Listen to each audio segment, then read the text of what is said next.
John, bayad mo na yung utang mo. Mamaya na po, Aling Rosa, nagmamadali ako eh. Next week, sure na.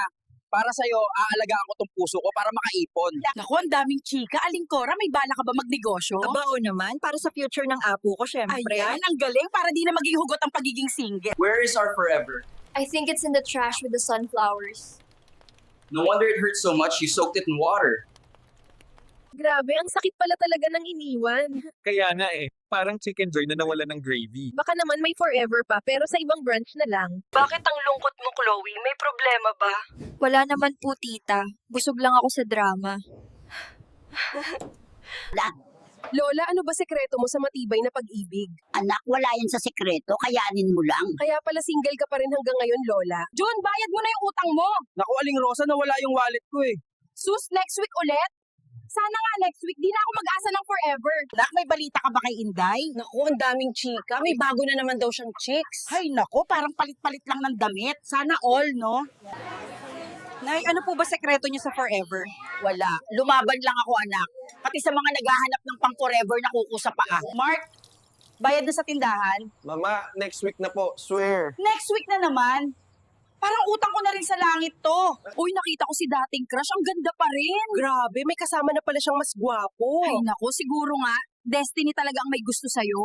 Babe, bakit ang tahimik mo? Parang ang bigat ng atmosphere. Nasasaktan pa rin ako sakit-sakit pa din. Kaya pala ang sama ng timpla ng sunflowers mo, pareho sa love life natin. Anak, bayad na ba yung kuryente? Wala pa po, Nay. Kulang pa sahod ko. Ay naku, parang yung pag-ibig ko. Lagi na lang may kulang. June, bayad mo na sa candy. 2 linggo na yun ah. Naku, Aling Rosa, nawala po yung wallet ko eh. Promise, bukas. Sus, parang yung pag-ibig ko nawala na rin. Wala nang bukas. Manong, Pasig po ba to? May sakay pa ba? Oo naman, Ineng. Tara na, sakay na. Na-broken-hearted ka na naman ba? Oo ang sakit-sakit. Kaya pala ang daming tao dito. Nag-aabang din ng masasakyan papuntang move on.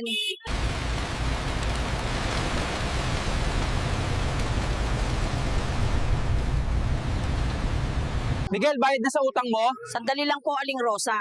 Na-hold up po ang sweldo ko. Hold up? Sus, parang ang pera ko lagi na lang nawawala. Wala kang ambag sa bahay, pero ikaw bida kay mama. E di mag-ambag ka ng attitude. Kulang na kulang ka doon. Ginawa ko tong sinigang, pero ikaw ang maasim. Relax, ate. At least ako may feelings, kahit wala kang nilagay.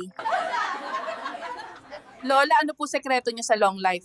Madaming problema, madaming nagmahal. Pero carry lang. Sanay. Manong, bakit ang aga mo naman? May pasok pa ba sa puso mo, Tita Lucy? Sayang naman ang ganda mo kung wala kang sasakyan. Naku, ang daming chika. May alam ka bang bagong network? Aba, meron, pero kailangan mo ng referral. Ay, parang love life ko. Mahirap makonect. Kuya, may pansit canton pa kayo? Meron pa pare. Last na to. Parang love life ko, last na chance na to para maging masaya.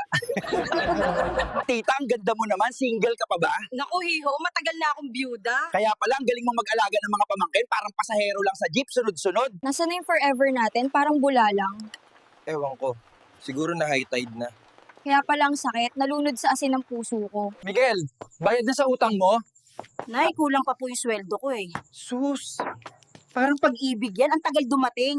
Nako, Aling Nena, may alam ka bang networking scheme na bongga? Aba, meron. Super sulit para sa ating mga tita. Basta wag lang puro may forever, di ba? Pare, ang dami mong dala para kang nag-migrate. Oo nga para mapakain ko lahat ng nagmamahal sa akin. Pero sa totoo lang, ang laman ng puso ko kulang pa rin sa isang chibog.